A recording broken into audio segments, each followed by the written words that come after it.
negara pemberi utang. Pertanyaannya, apa kebijakan paslon untuk menghindari intervensi kedaulatan Indonesia akibat utang yang terus bertambah? Waktu menjawab 2 menit Pak Prabowo, kami persilahkan. Baik, mengenai utang luar negeri, ternyata Indonesia sekarang hutang luar negeri kita sebagai rasio perbandingan terhadap produk domestik bruto kita salah satu terendah di dunia.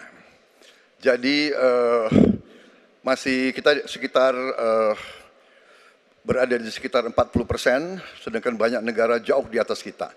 Kedua, kembali lagi dengan manajemen yang prudent, pengelolaan yang baik, dan dengan strategi ekonomi yang tepat, terutama dengan hilirisasi, di mana kita bisa mendapat keuntungan sebagai bangsa, ini memperkuat posisi tawar kita.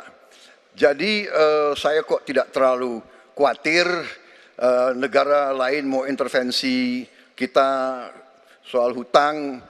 Kita sangat-sangat dihormati, kita tidak pernah default. Saya keliling seluruh dunia, mereka sangat hormat dengan Indonesia, kita tidak pernah gagal hutang, dan saya sangat optimis.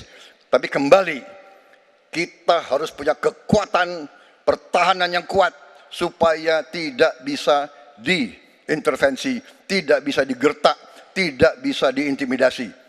Hanya dengan kekuatan kita akan dihormati dan kita akan amankan kekayaan kita, amankan ekonomi kita, amankan pembangunan kita menuju Indonesia makmur, Indonesia kaya.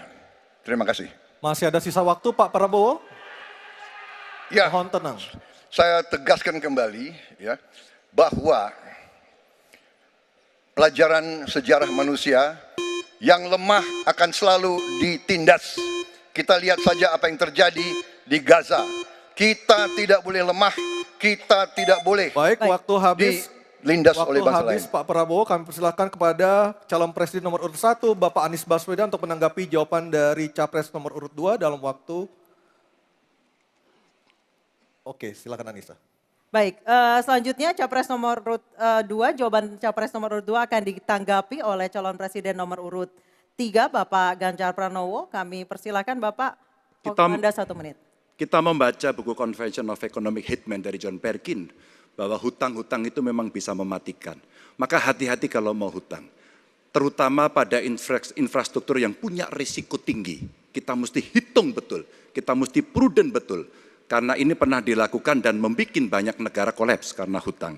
Namun demikian, kalau mau pakai kekuatan dalam negeri, artinya wajib hukumnya kita mendorong ekonomi tumbuh 7%, kemudian govern berjalan bisa dengan baik, maka ICOR bisa turun 4%, dan kemudian kita mesti betul-betul anti korupsi.